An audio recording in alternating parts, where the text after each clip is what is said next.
Hey guys, welcome back हो गया channel पर। तो बात करेंगे हम सबा इब्राहिम के व्लॉग के बारे में। सबा इब्राहिम का जब व्लॉग आया था तब उसने मुझे ना बहुत बुरा लगता है यार। बुरा इसलिए लगता है कि आप लोगों के लिए इतनी महान चीज़ें, इंपॉर्टेंट चीज़ें, प्रेगनेंसी, बच्चा, आप लोग की बीवियाँ, उसको लेकर क्लिक बैट इस तरीके का लगाना कि लोग क्लिक करेंगे कि सबा की तबीयत हुई फिर से ख़राब, सबा इज़ नॉट वेल। इस तरीके के कमेंट्स, आपको पता है इस टाइम पर इस तरीके के टाइटल्स आपको बहुत क्लिक दिलाएंगे, क्योंकि सबा इस टाइम पे प्रेग्नेंट है। लोगों को वो कहना कि यार पता नहीं अचानक क्या हो गया है। और अभी जिस टाइम पे जितना ये ट्रैवल कर रही थी, इस टाइम पे लोग कमेंट कर ही रहे थे कि भाई आप ट्रैवल कम करो, ट्रैवल कम करो। तो ये सोच दिमाग में आएगी कि पता नहीं ऐसा क्या हो गया है यार कि बंदी की तबीयत ख़राब हो गई है। तो ये मुझे सबसे ना बहुत बुरा तरीका लगता है कि जब आप इस तरीके से, अभी जिस तरीके से मैं नदवा सुफियान को बोलती हूँ कि वो लोग अपने बच्चे को लेके लगा देते हैं, टाँका लगाना पड़ेंगे, स्टिचेस लगाने पड़ेंगे, फिर से तबीयत ख़राब हो रही है, डॉक्टर ने फिर से एडमिट का बोल दिया है, फिर से एडमिट करवाना पड़ सकता है। मतलब ऐसे टाइटल और थंबनेल आप लोग सोच समझ के लगाते हो। ऐसा नहीं कि सोच सकते समझते नहीं है, पूरा सोचा समझा जाता है टाइटल और थंबनेल लगाते वक्त, क्योंकि आपको पता होता है कि आपको क्लिक मिलने हैं।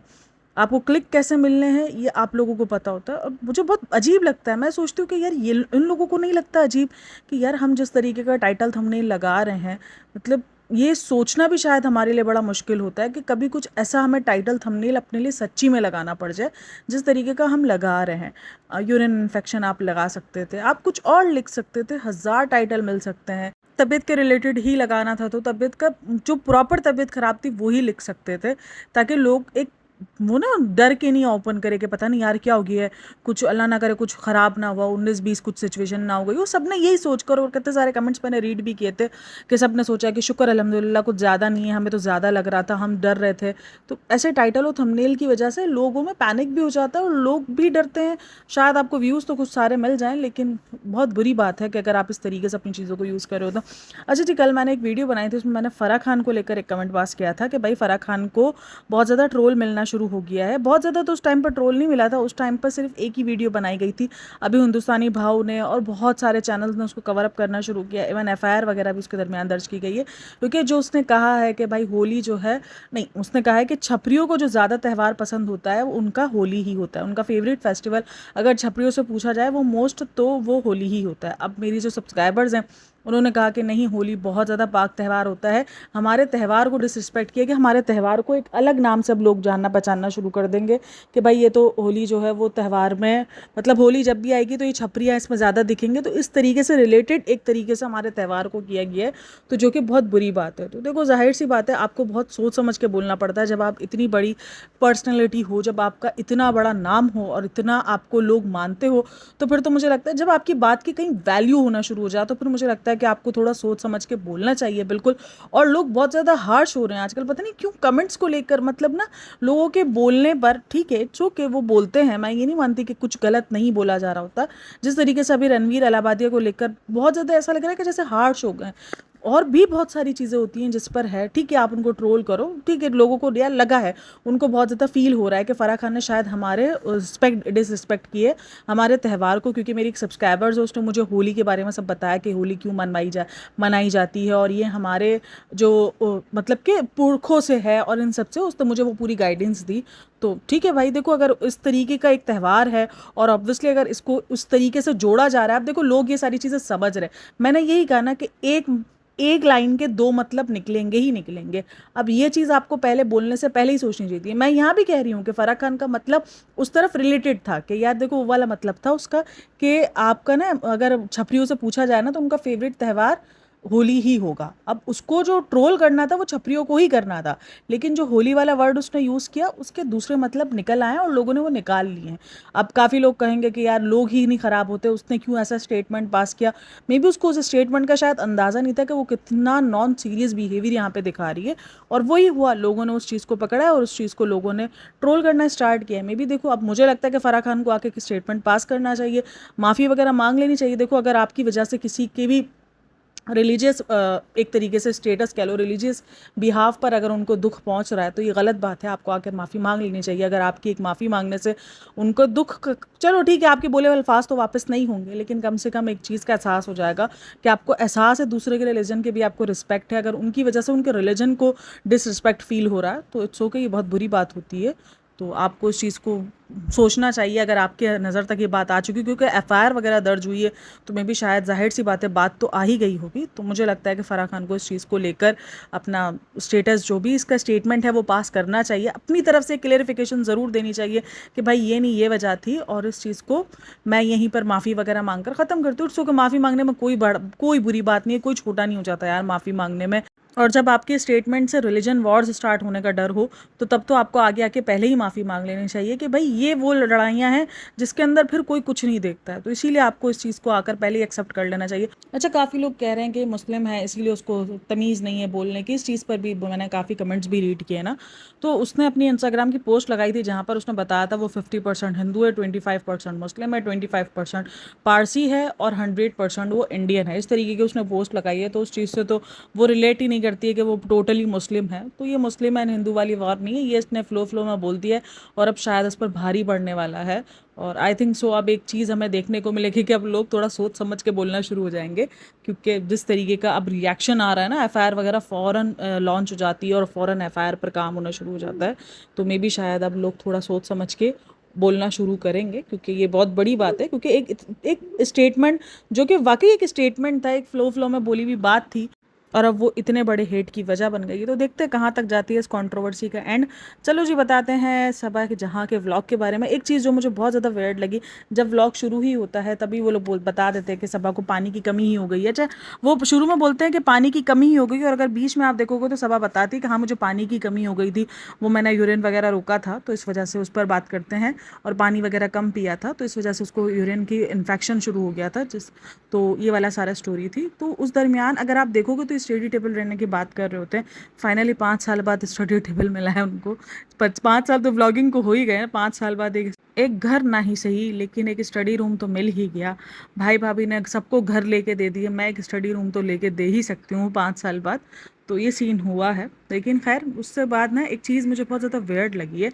एज अ मुस्लिम मैं बात करूंगी, क्योंकि देखो आप लोग मुझसे तवक्को रखते हो कि मैं एज अ मुस्लिम हूँ, तो मैं एज अ मुस्लिम ही आप लोगों को बताती हूँ कि ये चीज़ क्या है क्या नहीं है। तो वहाँ पर जो हिजाब की बात कह रही हूँ मैं, सनी बोलता है रिज़ा को लेकर कि रिज़ा अब मुझे अच्छी लगने लगी है, उसका ड्रेसिंग सेंस काफ़ी अच्छा हो गया है, अब वो दुपट्टा भी लेने लगी है और शलवार कमीज़ शलवार सूट पहनने लगी है।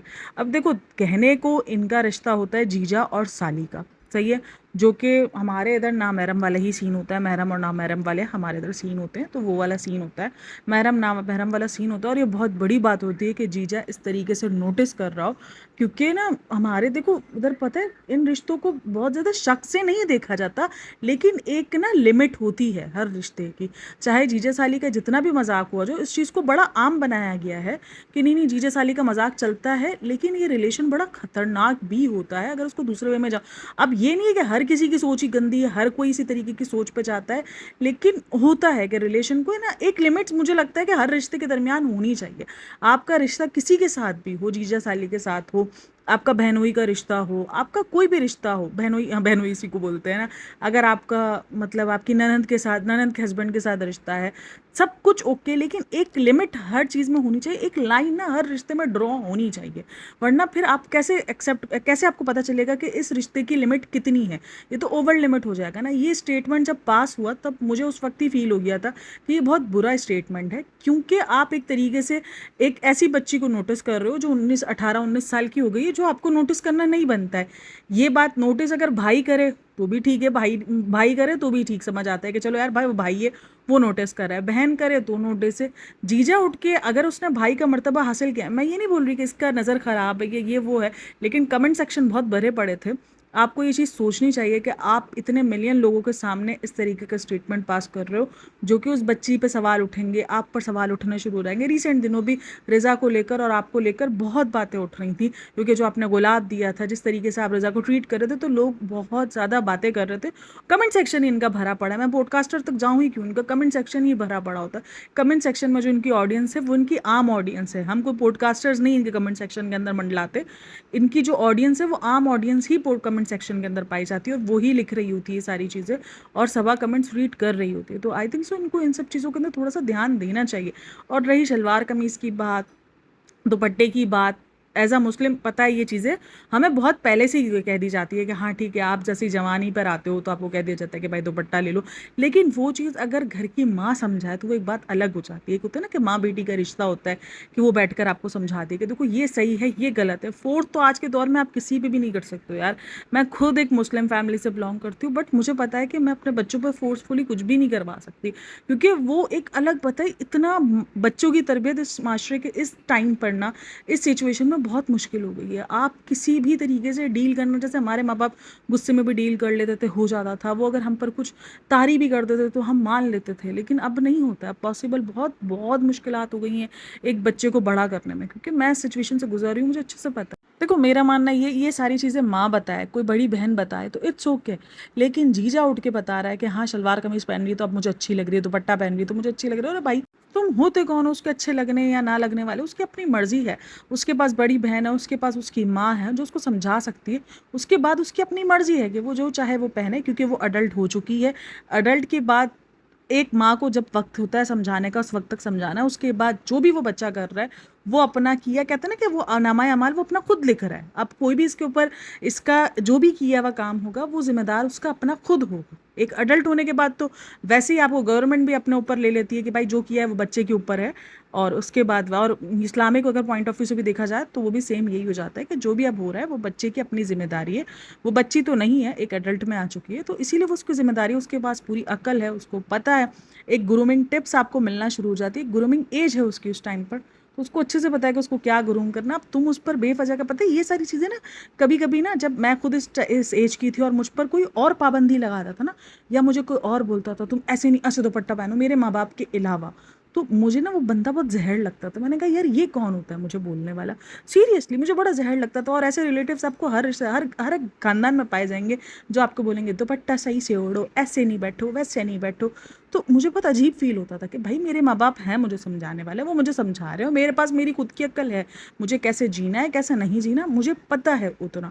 मेरी शादी हुई थी न्यू न्यू, मुझे आज भी याद है। तो मैंने ना अपने फेसबुक पर, आपको पता है ना नया नया आपको कुछ भी चीज़ मिलती है तो आप उस चीज़ को यूज़ करने के लिए बेताब होते हो। तो फेसबुक वगैरह मुझे नया नया मिला था, तो मैंने अपनी डीपी लगाई थी। तो मेरे ससुराल में से कॉल आई थी कि मेरे इन लॉज में से, जो मेरे जैसे दूसरे इन लॉज नहीं होते, कोई मामा ससुर टाइप हो, चाचा ससुर टाइप, उधर से कॉल आई थी। उन्होंने कहा था कि ये देखो तुम्हारी बहू ने डीपी लगाई हुई है, और वो चीज़ मेरे लिए बड़ी प्रॉब्लम वाली बनी थी। तो मैं यही सोचती हूँ कि भाई तुम कौन होते हो हमें हमें अपनी हदें बताने वाले? हमने शादी की है, हमारी हदें हमें पता है, हमें खुद पता है। मैं अपने हस्बैंड से भी क्यों अपनी हदें पता करवाऊँ?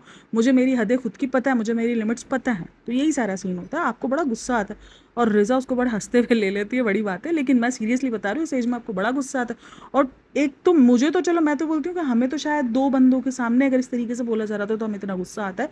रिजा को तो मिलियन लोगों के सामने इस तरीके से बोला जा रहा है, तो उस पर क्या बीतती होगी कि भाई तुम मुझे बेवजह का ट्रोल करवा रहे हो। और ये काम ना सबा का बनता है कि सबा को पता होना चाहिए। सबा अपने बचपने के चक्कर में ना, अपने आपको बच्चा दिखाने के चक्कर में उल्टा ही करती जा रही है। बिल्कुल ही इसने अपनी इमेज खो दी है, पता नहीं अजीब बंदी बन चुकी है। तो कि भाई ये लाइन ड्रॉ कर दो कि तुम कौन होते हो, अपने हस्बैंड को सबके सामने नहीं तो अकेले में बैठ के समझाए कि भाई आप थोड़ा सा लिमिट रखो, इस तरीके से ना करो। मेरा यूट्यूब पे वीडियोस जारी होती हैं, गलत इफेक्ट पड़ रहा होता है। अब आज जब आप लोग बोलते हो कि हमें यूट्यूब के लिए बहुत कुछ आप लोगों से छुपा के भी रखना पड़ रहा होता है, तो ये सारी चीज़ें भी छुपा के ही रखो तो ज़्यादा बेहतर नहीं होगा? सही है ना? तो ये मेरा पॉइंट ऑफ व्यू था। होप सो कि आप इस चीज़ को समझे होगे। बाकी उसको शलवार कमीज़ पहनना है, उसको दुपट्टा लेना है, वो टोटली उसकी चॉइस ही होनी चाहिए। उस पर थोपना नहीं चाहिए यार। मुझे लगता है थोपने से आप ना कभी भी ना एक एक अच्छा इंसान तो नहीं बोलूँगी मैं आप इसको, आप ना कभी कुछ दिल से नहीं कर पाओगे अगर आपके ऊपर सब कुछ थोप दिया जाएगा। जो चीज़ आप खुद दिल से अडॉप्ट करोगे ना, आप बहुत दिल से कर पाओगे। मैंने ये चीज़ खुद पर्सनली ना एक्सपीरियंस की है। मुझ पर जब जब कुछ थोपा गया था ना, तो मैं उसको दिल से नहीं निभाती थी। मुझे वो चीज़ बोझ लगती थी, मैं उस चीज़ से कवड़ाती थी कि यार ये चीज़ क्यों है? क्योंकि सबको पता है कि हर रिलीजन में कुछ ना कुछ पाबंदियाँ होती हैं। तो मुझे इस चीज़ से ना कवड़ाहट होनी शुरू आती। भाई ये जैसी थी, आपके दिमाग में हज़ारों बातें होती हैं, लेकिन उसके बाद जब जब खुद मैंने वो चीज़ें अडॉप्ट की हैं तो मुझे अच्छा लगा। जब मुझे एक आज़ादी मिली उसके बाद मैंने वो काम किया। मतलब मुझे बुर्का नहीं पहनना था, कुछ टाइम पहले मुझे अबाया नहीं पसंद था, तो मैंने वो कुछ टाइम तक नहीं पहना, मतलब 1-2 साल मैंने नहीं पहना। उसके बाद मुझे खुद हुआ कि नहीं यार, मैं अबाया के अंदर ज़्यादा अपने आप को सिक्योर फील करती हूँ, मुझे अच्छा लगता है। फिर वो चीज़ मैंने खुद अडॉप्ट की, और जब मैंने खुद अडॉप्ट की तो मुझे बड़ा मज़ा आया। जब वो मुझ पर थोपी गई थी तो मुझे नहीं पसंद आ रहा था, मुझे एक चीज़ बहुत ज़्यादा बुरी लग रही थी कि यार ये क्यों है, मैं नहीं पहन रही, मैं नहीं कर रही। तो इसीलिए जो चीज़ आप खुद अडॉप्ट करोगे उस चीज़ को आपको करने में, उस चीज़ के साथ आपको एक इन्जॉयमेंट मिलेगी, आपको एक अच्छा फील होगा। और अगर थोपा जाएगा तो फिर ऐसे ही इस तरीके से वो भले कैमरे पे मुस्कुरा रही है बट अंदर बटे बोल रही है कि ये कौन है बे जो मुझे बोल रहा है। वैसे रिसा से उम्मीद तो ऐसी है नहीं, लेकिन फिर भी मैं आपको बता रही हूँ ऐसा होता ही है, पॉसिबल है। अच्छा जी, इसके बाद जो हुआ है वो ये हुआ है कि पब्लिक टॉयलेट यूज़ करने पर उसको इन्फेक्शन हुआ है। अच्छा, अभी काफ़ी लोग बोलेंगे कि ऐसा नहीं होता है, हो जाता है कभी कभार, क्योंकि आपकी स्किन ना बहुत ज़्यादा सेंसिटिव हो रही होती है, हार्मोन्स आपके बहुत डिस्टर्ब हुए हुए होते हैं। अब ये तो बाहर का होता है, लेकिन कभी कभार पब्लिक टॉयलेट यूज़ करने पर भी आपको कभी कभार कुछ इश्यूज़ हो जाते हैं, लेकिन वो इचिंग वगैरह होती है, इतना ज़्यादा कोई पेन वगैरह नहीं होता, इचिंग हो जाती है अगर आपकी स्किन बहुत ज़्यादा सेंसिटिव हो तो। लेकिन ऐसा कुछ है नहीं। अभी ये ना नए नए चोचले, मैंने कहा ना देखो ये नए नए चोचले निकाल कर आती है, तभी मैं बोल रही हूँ इसकी प्रेगनेंसी में मैंने वो चोचले देखे जो नॉर्मली नहीं दिखते। अब पब्लिक टॉयलेट का तो जिक्र होना भी नहीं चाहिए था कि पब्लिक टॉयलेट यूज़ किया तो इसलिए। अब लोग सोच में पड़ जाएंगे कि यार पब्लिक टॉयलेट यूज़ करने पे भी इन्फेक्शन हो सकते हैं। देखो जिसकी सेंसिटिव स्किन हो उसको हो सकता है, ऐसा नहीं है कि नहीं हो सकता। प्रेगनेंसी में मैंने अगेन कहा है कि बहुत कुछ चेंज हो जाता है तो मे बी शायद, लेकिन उसको जो हुआ है मेन उसकी वजह यही है कि इतनी इतनी देर सफ़र करना। मैंने आपको बताया ना कि डॉक्टर्स खुद कहते हैं कि जब आप प्रेग्नेंट हो तो या तो आप चलो या तो आप लेटे रहो, या आपका जब ऑपरेट हुआ हो तो आप चलो या तो आप लेटे रहो। बैठना आपके लिए खतरनाक ही होता है क्योंकि वो ज़ोर आपका बहुत ज़्यादा पड़ रहा होता है, और अगर आपको बैठना भी है तो आप थोड़ा सा एहतियात देखो होती है प्रेगनेंसी में, ऐसी नहीं है कि नहीं होती। और जब आप खास करके, और भाई देखो हमारे एशियन कल्चर्स के अंदर एहतियात ज़्यादा ही दी जाती है। काफ़ी लोग बोलते हैं बाहर मुल्क में ये नहीं होते, हाँ वाकई बाहर मुल्क में ये सबको चोचलेबाजी नहीं होती। इसको मैं चोचलेबाजी इसलिए कहती हूँ क्योंकि कभी कभार मुझे भी चोचलेबाजी लगती है कि यार ये क्यों, मतलब हमारे एशियंस के लिए प्रेगनेंसी इतना बड़ा मरहला क्यों है। जबकि मैं बाहर मुल्कों की खवातीन को देखती हूँ, जब मैं खुद प्रेग्नेंट थी और जब मैं इस दौर से गुजर रही थी ना, तो मैं एक चीज़ सोचती थी कि यार ये बाहर मुल्क में तो इतनी बड़ी आसानियाँ, क्योंकि मेरे कुछ दोस्त वगैरह थी जो बाहर मुल्क थी, तो मैंने कहा यार उनकी तो बड़ी ज़िंदगी आसान है, वो प्रेगनेंसी के दरमियान 9 के 9 महीने एक बिल्कुल एक्टिव वुमेन की तरह ही काम कर रही है। हमें साला यहाँ पर ढाल बना दे, हमारी डॉक्टर शुरू के 2 महीने में बहती जितना हो बेड रेस्ट करो, घर का काम करो, बाहर आने जाने में एहतियात, सीढ़ियाँ ना उतरो चढ़ो, इस चीज़ की मना कर देती हैं। अगर आपकी प्रेगनेंसी एक हाई रिस्क प्रेगनेंसी हो या रिस्क हो आपकी प्रेगनेंसी में थोड़ा सा भी, तो डॉक्टर्स इन सब चीज़ों को मना कर देते हैं। मैं कहती हूँ यार ये यहाँ पर क्यों चोचलेबाजी, बाहर तो इतना नहीं होता है। मैंने बाहर तो 100 में से कोई एक वुमेन को इस तरीके से कहा जाता है, और यहाँ पर हमारे एशियंस के अंदर 100 में से 90 वुमेन्स को कहा जा रहा होता है जैसे भी प्रेग्नेंट होती है कि सीढ़ियाँ उतर चढ़ नहीं करो, ज़्यादा भाग दौड़ नहीं करना, वेट उठाने का तो वैसे ही मना करते हैं। खैर तो ये सारी चीज़ें होती है, लेकिन शायद हमारे एशियंस की ना हवा पानी ऐसी है, कहते हैं ना कि हवा पानी भी ऐसी होती है, तो इस वजह से मे भी शायद ये हो सकता है। लेकिन ये नए नए चोचले निकाल कर आती है, ये बंदी ना नए नए निकाल कर आती है जो हमने सुने भी नहीं होते, जो हमने देखे भी नहीं होते, इसीलिए मुझे ये चीज़ बुरी फील होती है। बाकी देख लो भाई, यूरिन का इन्फेक्शन होता है, ऐसा नहीं है कि नहीं होता। और ख़ास करके इस टाइम पे जैसे बेबी का वेट बढ़ना शुरू होता है ना, तो आपको यूरिन में वैसे ही पेन होना शुरू हो जाता है, क्योंकि वेट आ जाता है ना, बार बार आपको यूरिन आएगा, और अगर आप रोक लोगे तो आपको पेन होना शुरू हो जाएगा, क्योंकि वेट बढ़ता है। तो हमारे जो जिधर हमारा यूरिन जमा होता है ना, उसको क्या कहते हैं यार मैं भूल गई हूँ, वहाँ पर ब्लैडर, हाँ ब्लैडर पर जोर आना शुरू होता है, तो इस वजह से आपको बार बार यूरिन फील होता है। तो ये सारी चीज़ें पॉसिबल हो सकती हैं, क्योंकि इसके ज़्यादा देर घूमने फिरने की वजह से, फिर ऊपर से वो सुबहान अल्लाह जो खाने खा रही होती है ये बंदी। अभी भी मैं इसका सीन देख रही थी, दिखा रही है वाटरमेलन और दूसरा फ्रूट, अब पपाया था, अब मुझे तो पपाया ही फील हो रहा होता है, लेकिन पता नहीं कोई और दूसरा फ्रूट है, और एक और भी कोई बोले ये मस्क मेलन होता है, और मस्क मेलन भी आई थिंक ऐसा येलो ही टाइप का आता है, मुझे इतना पता है। तो ये 2 फ्रूट्स बैठ के खा रही होती है, उसमें बता रही होती है कि हाँ हाँ शुगर होती है इसमें, किसमें, वाटरमेलन में शुगर होती है फ्रेंड्स, मुझे पता है ये चीज़, लेकिन मैं थोड़ा सा ही खाऊंगी। और साथ में वो क्या खा रही होती है, पापड़ तले हुए। बताओ ज़रा इसकी हालत चेक करो, इसको एक ताज़े फ्रूट के अंदर शुगर ज़्यादा दिख रही हो, तले हुए पापड़ ओके है, वो प्लेट भर के वो खा सकती है। वो बहन उसमें भी शुगर है, उसमें भी कार्बोहाइड्रेट्स है, वो कोई आप डाइट पापड़ नहीं खा रही हो, वो भी तेल में फ्राई हुए हुए हैं। आई थिंक सो इसकी ये बदहतियाती ना उसको इफेक्ट दे रही है, और ये चीज़ें समझ नहीं रही है।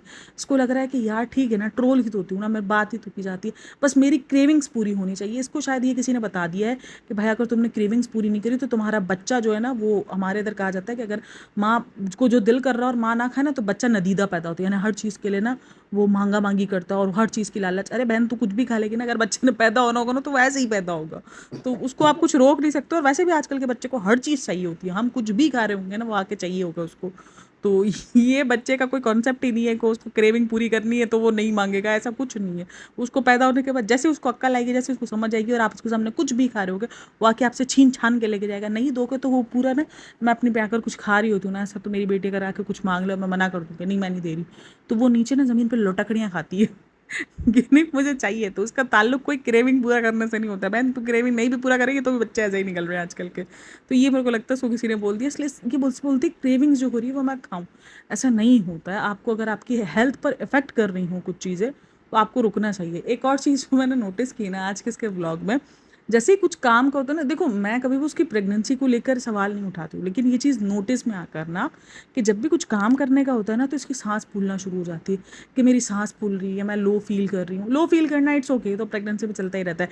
2 घंटे पहले लो फील कर रहे हैं, 2 घंटे बाद ताकत वाले, अजीब ही किस्म की प्रेगनेंसियाँ होती हैं भैया हमारी। तो ये होता ही है, ये नॉर्मल है कि इंसान ना थोड़ा लो फील कर ही जाता है। लेकिन जब भी कुछ काम का होता है ना तो ये ज़्यादा लो, अचानक उसका सांस ना बहुत जल्दी जल्दी फूलना शुरू कर देता है। जैसे कभी किचन किचन साफ़ करना है फ्रेंड्स, हमको किचन समेटना है, किचन में सारी चीज़ें रखना है, उस टाइम पर आप देखना इसका ना पूरा सांस ना मतलब फूलना शुरू हो जाएगा। और यही चीज़ अगर ये नॉर्मल बैठी हुई है और नॉर्मल है तो सब कुछ ओके है। तो ये थोड़ा-सा मुझे लगता है कि इसने ना बहुत ज़्यादा सवार कर लिया है चीज़ों को। मुझे इतना फ़ील होता है इसको देख कर कि इसने चीज़ों को सवार कर लिया कि नहीं मैं काम करूँगी, मैं ये करूँगी। एक डर बैठ जाता है, उस डर से आपको खुद को खुद निकालना पड़ता है। नहीं तो किसी को कोई फ़र्क नहीं पड़ना है, सबने आपको दे देना है।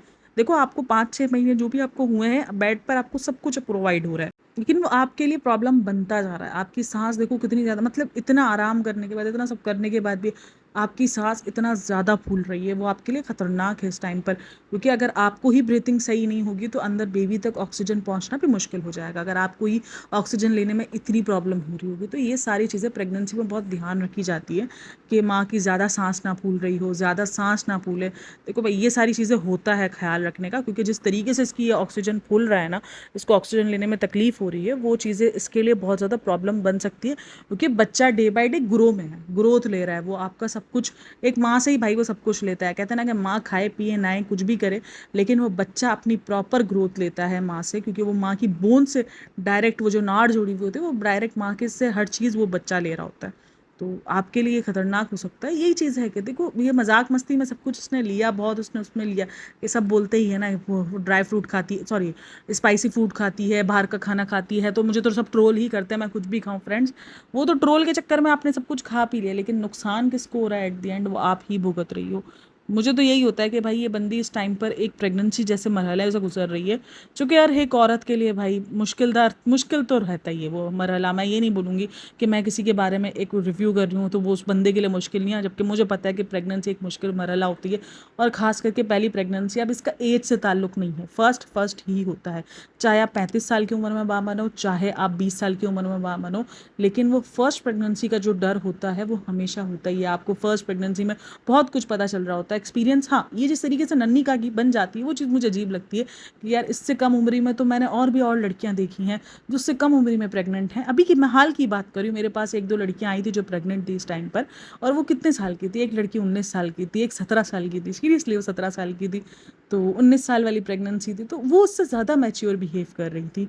तो मैं बोल रही हूँ यार, तो ये इतनी मैच्योर बिहेव है तो तुम 35 की हो, तुम्हारे पास अच्छा खासा एक एक्सपीरियंस है, तुमने बहुत कुछ देखा है अपनी ज़िंदगी में, तुमने अपनी भाभी देखी है, तुमने अपने रिलेटिव्स देखे हैं, तो तुम्हारे पास तो ज़्यादा एक्सपीरियंस होना चाहिए ना। अच्छा जी, क्या ख्याल है, व्लॉग को करते हैं यहीं पे एंड। रिज़ा के लेकर मेरे को ना आज बहुत ज़्यादा सिंपैथी है, ये पता है।